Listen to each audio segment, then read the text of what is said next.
fire.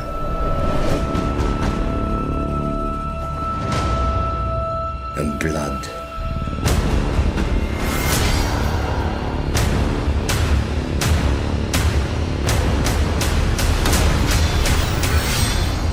Dreams didn't make us kings. Dragons did.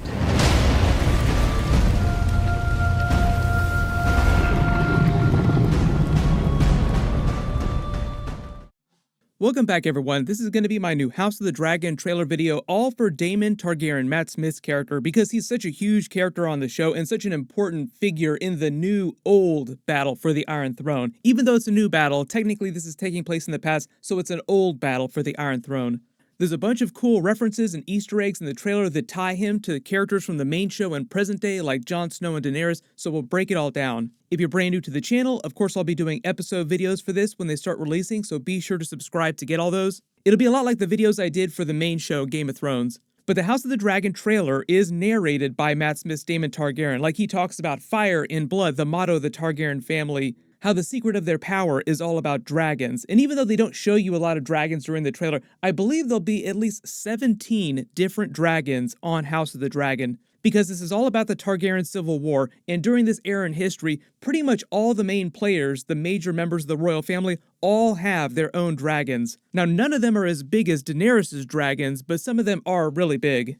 But within the context of the series, within A Song of Ice and Fire during this period in history, Daemon Targaryen has a bunch of different names that people call him by, some of them nicer than others. He's called the Prince of the City, the Prince of the King's Landing City, that is, the Lord of Flea Bottom, and the Rogue Prince.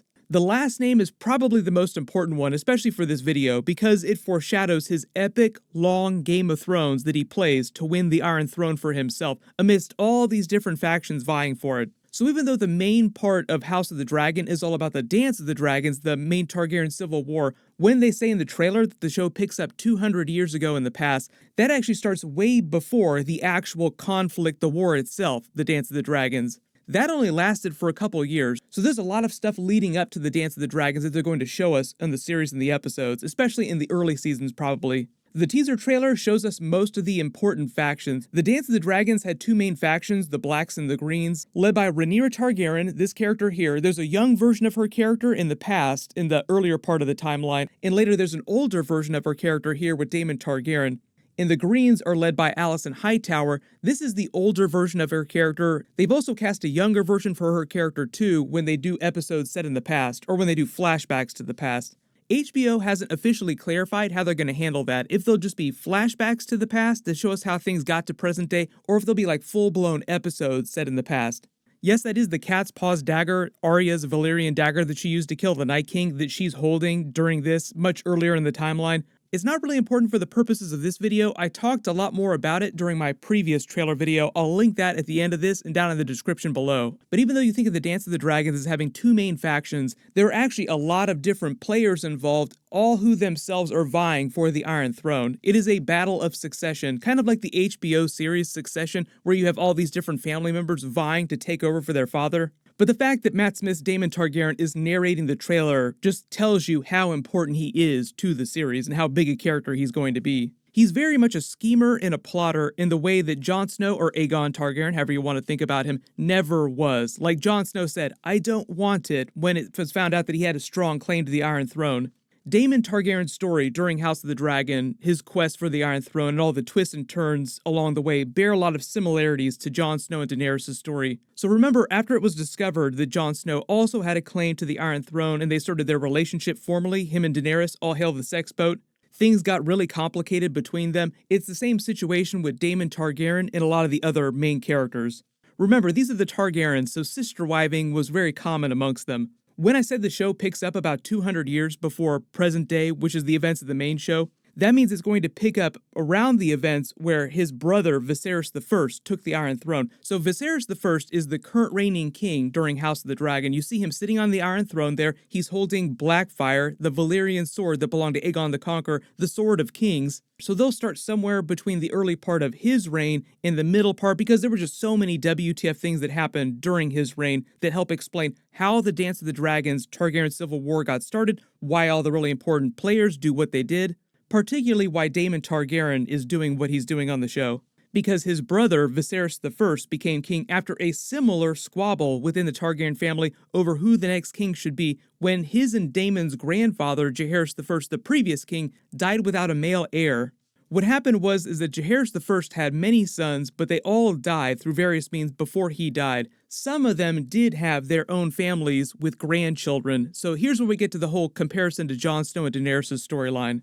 As was the case in present day with Jon Snow and Daenerys, as was the case back then during this era in history, the line of succession typically skipped over women.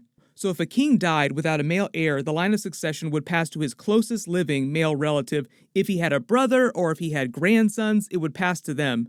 So when Viserys I became king, there wasn't a full-blown civil war like the Dance of the Dragons, but there was a big argument amongst the lords of the kingdom over who the next king should be. This woman here is actually really important. She's Rhaenys Targaryen. She's the wife of Corlys Velaryon. Obviously, this is a much older version of her character. She was technically the next person in line for the Iron Throne after Jaehaerys died, so she should have had a stronger claim to the throne than Viserys I, because her father was the older brother of Viserys and Daemon's father.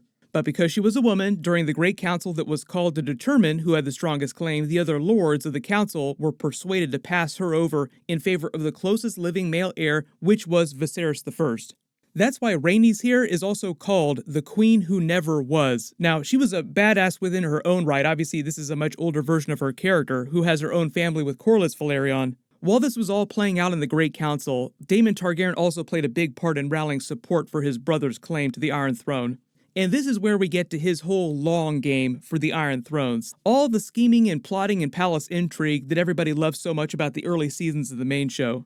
The reason why Daemon was such a supporter of his brother's claim to the Iron Throne wasn't because he loved him so much and he was the best brother in the world. It was because at the time, Daemon thought of himself as his brother Viserys' heir, because at that time, they were both adults, but Viserys had not gotten married yet and had no children, so Daemon technically would have been next in line for the Iron Throne. When Viserys was crowned king, Daemon was given the title Prince of Dragonstone. That's also why you see so much footage of him at Dragonstone in the trailer. That, and it's just a really important location for the Targaryen family, just in general. So within the House of the Dragon series, even though this is all about the Dance of the Dragons civil war between Rhaenyra Targaryen and Alicent Hightower, really Daemon Targaryen has been playing the long game for the Iron Throne since before both of them were born.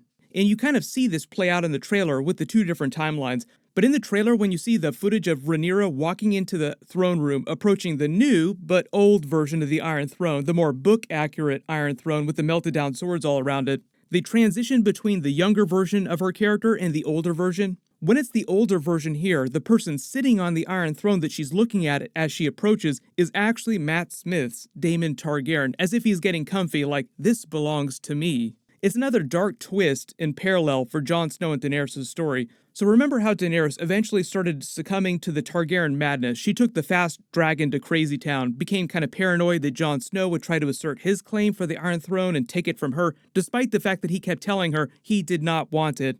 Well, on House of the Dragon, it's the opposite of that situation. Daemon and Rhaenyra's previous spouses both wind up dying under mysterious circumstances the same year, after which Rhaenyra remarries to Daemon, her uncle, making Daemon's claim to the Iron Throne that much stronger, keeping him next in line. So you see more scheming and plotting going on in the background. The whole idea is that in the present day of the show, Rhaenyra is the only living child of Viserys I, the former king. He's Daemon's brother, so until Viserys has a son with his second wife, Alicent Hightower, this character here, Daemon is technically still next in line for the Iron Throne. But then what happens is when Rhaenyra gets a little bit older, she's this age here, this younger version of her character, Viserys I decides to name her his official successor in his will, and forces all the lords of Westeros to back her claim for the Iron Throne, so that someday when he eventually dies, he's trying to prevent the line of succession from jumping over her just because she was a woman. But then after that happens, later in the timeline, he gets remarried to this character here, Alicent Hightower, and they have a son, which completely complicates things. So now Rhaenyra isn't the clear successor anymore because the king has a son, so half the lords of Westeros are like, well, the king had a son. Shouldn't the next son become the king? And Daemon is no longer next in line for the Iron Throne because Rhaenyra had also gotten married to Laenor Velaryon, the Sea Snake's son here. She had a couple sons with this younger person here. In fact, this banquet that they're having in the trailer seems like their wedding because of the banners above them inside the Iron Throne Room.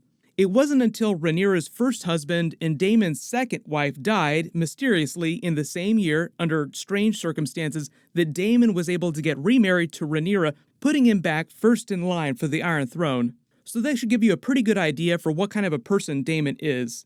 Remember the middle seasons of Game of Thrones after Daenerys started to amass her army and her dragon started to get bigger, and she started talking more and more about reclaiming her throne, what belonged to her, what was rightfully hers, taking her kingdom of Westeros back. Daemon Targaryen is a lot like that, like he desperately wants his own kingdom. He has way more dragons than Daenerys, and he's much more of a schemer and plotter than she ever was. He has a much bigger temper, and he's way more hot-headed, like the later version of Daenerys that burned Samwell Tarly's father and brother and fed them to her dragons.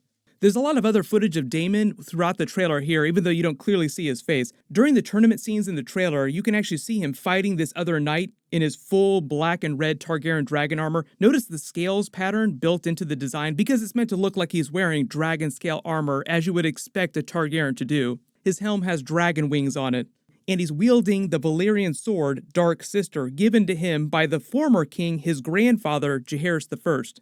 You could also make a comparison to Rhaegar Targaryen because Rhaegar Targaryen wore armor that looked just like this during Robert's Rebellion, and he was also a great warrior just like Daemon Targaryen was. But Rhaegar did not lust for power like Daemon did, and he didn't have Daemon's temper. The tournament scenes in the trailer might actually be from two different tournaments. There was a really important tournament in Daemon's history right after he got Dark Sister earlier in the timeline when he was much younger. The other tournament scene where they're having the joust here where you see all the house banners, like you see the House Stark banner, you see two women sit down to watch the joust. This later tournament is a little bit more important because it's kind of the start of the actual Dance of the Dragons conflict, where they got the names of the two factions, the Blacks and the Greens, because what happened is that Rhaenyra and Alicent Hightower, the two different sides in the factions, both came to the tournament wearing different gowns. So Alicent Hightower came wearing a green gown, Rhaenyra Targaryen came wearing a black gown. Even though it seems like she's wearing a jacket over her gown, she's probably wearing a black gown underneath this. And that's why they call the two different sides in the war the Blacks and the Greens, because of the color of gowns that they wore at this tournament. But like I said, even though they're thought of as the two main characters on the show, really Daemon is kind of like a third faction in and of himself. The name of Daemon's dragon was Caraxes. He rode him in many, many battles. Based on a lot of the behind the scenes that we've been seeing them filming for the show, it sounds like we're going to see at least some of those. There's also what seems like a funeral pyre for Balerion the Black Dread, like you see all these dragon candles here in this giant dragon skull like it's a dead dragon. What ended up happening to Balerion the Black Dread is that Viserys I, when he was going to become king, was supposed to ride Balerion the Black Dread, like each new king typically rode Balerion, because the dragon lived over 200 years old. So many different Targaryen kings besides Aegon the Conqueror rode him. But right before Viserys I took the throne, Balerion wound up dying of old age, like he was already extremely old when Viserys was becoming king. So it just seems like he's in mourning for Balerion, like he's lamenting the death of Balerion when this is happening here, like this is some sort of monument to him. The other really cool thing about Matt Smith's Daemon Targaryen character is the legends about what happened to him at the end of the Dance of the Dragons. So obviously the Civil War ended at a certain period. Someone did ultimately wind up winning the Game of Thrones during this era. But during his final battle in the war, his dragon's body was found. Caraxes wound up dying, but nobody ever found his body. So there are all these theories amongst the people of Westeros that he secretly survived and lived out the rest of his life with his lover Nettles, who's also an important character in the series. Daemon had a number of different lovers through his history in the series, but Nettles wound up kind of being like his version of Ygritte, like the woman that he truly loved amongst all of his lovers and wives. I wouldn't say that it's too similar to what Jon Snow did at the end of the main series, but I'm expecting the House of the Dragon show to have some fun with that theory, however many seasons it runs. The true fate of Daemon Targaryen. So at least for the first couple of seasons, do not be surprised if he's wearing some plot armor, so to speak. But there's so many other things that happen to him, so many other big twists and turns that I'll talk about in future bonus videos. You could say the same for pretty much any of the main characters, so I'll try to do bonus videos for all the big characters in the next couple of months as we get ready for the new show to start. We'll probably get a couple more teasers for House of the Dragon before the end of the year, and the first really big trailer usually comes in January. They're kind of back on the same schedule as the main show used to be in the early seasons. If you have any big questions about the characters or what's going on or this period in history just in general or bonus videos that you want me to do, just let me know in the comments below. Everyone click here for my full House of the Dragon trailer video breakdown and Easter eggs, and click here to learn all about Kit Harington's Black Knight character in the new Eternals trailer video. Thank you so much for watching, everyone stay safe, and I'll see you in the next one.